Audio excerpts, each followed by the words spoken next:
প্রিয় ভিউয়ার্স, কেমন আছেন সবাই? আবারও নিয়ে চলে এসেছি নতুন একটি রেসিপি। আজকে আমি তৈরি করেছি হেলদি একটি নাস্তা। তেল ছাড়া এই নাস্তাটা তৈরি করেছি। তো প্রথমে আমি এখানে নিয়ে নিয়েছি পরিমাণ মতো ময়দাটাকে আমি ময়ান করে মেখে নিয়েছি লবণ ও পরিমাণ মতো তেল দিয়ে। এখন আমি অল্প অল্প করে পানি দিয়ে একটি ডো তৈরি করে নিচ্ছি। তো দেখুন, ডোটি তৈরি হয়ে গেছে। এখন আমি কিছুক্ষণ মথে নিব। ডোটি মথা হয়ে গেছে। এখন আমি 30 মিনিটের জন্য রেস্টে রেখে দিলাম। এখন আমি আলুর রেসিপিটা তৈরি করে নিব। এজন্য চুলায় একটি কড়াই বসিয়ে নিয়েছি। দিয়ে দিলাম পরিমাণ মতো তেল। এখন দিয়ে দিচ্ছি বড় সাইজের একটি পেঁয়াজ, রসুন ও মরিচ কুচি। এখন আমি মশলাগুলো ভেজে নেব।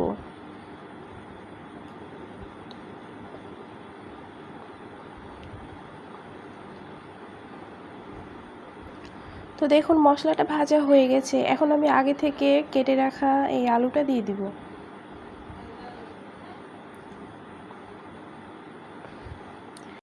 দিয়ে দিলাম স্বাদ মতো লবণ, হলুদ গুঁড়া, মরিচ গুঁড়া ও অল্প পরিমাণে একটু জিরে গুঁড়া দিয়ে ভালোভাবে নেড়েচেড়ে সবগুলো উপকরণ একসাথে মিক্স করে নিব। তো মিক্স করা হয়ে গেছে। এখন আমি একটি ঢাকনা দিয়ে ঢেকে দিলাম সিদ্ধ করার জন্য। চলে আসলাম কিছুক্ষণ পর। তো দেখুন, আলুটা সিদ্ধ হয়ে গেছে।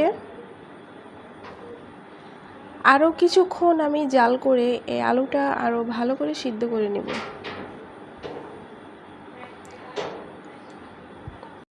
এখন আমার আলুর রেসিপিটা তৈরি হয়ে গেছে। আলুটা আমি একটি সাইডে রেখে দিলাম। এখন আমি চলে আসলাম এই নাস্তাটি তৈরি করার জন্য।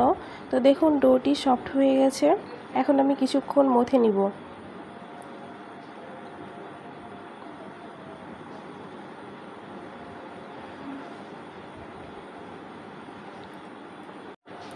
এখন একটি চাকুর সাহায্যে লেচি কেটে নিব।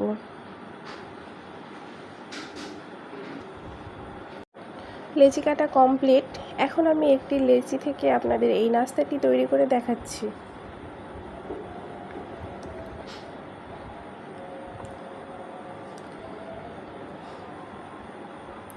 প্রথমে আমি লেচিটাকে রুটির মতো করে একটু গোল করে নিব। একটু ভালো করে খেয়াল করলে বুঝতে পারবেন আমি এই নাস্তাটা কত সহজেই তৈরি করেছি।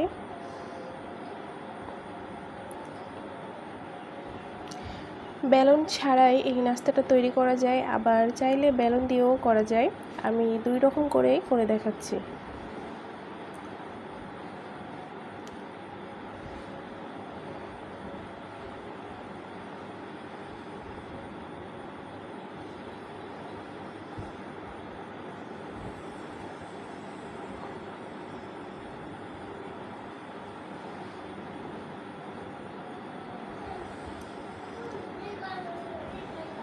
তো দেখুন, নাস্তাটা তৈরি হয়ে গেছে।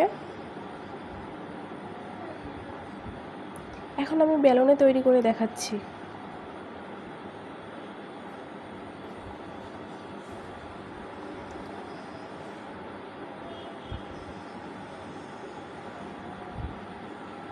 একইভাবে সবগুলো নাস্তা আমি তৈরি করে নিব।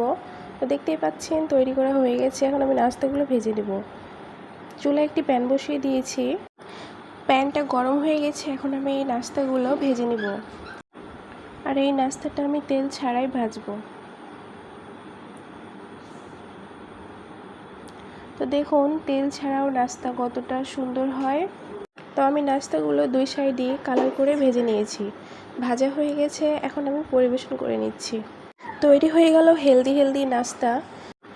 ভিডিওটি ভালো লাগলে অবশ্যই লাইক, কমেন্ট, শেয়ার করে দিবেন। আর আমার এই রেসিপিটি ফলো করে আপনারা অবশ্যই বাসায় ট্রাই করবেন। সবাই ভালো থাকবেন। আল্লাহ হাফেজ।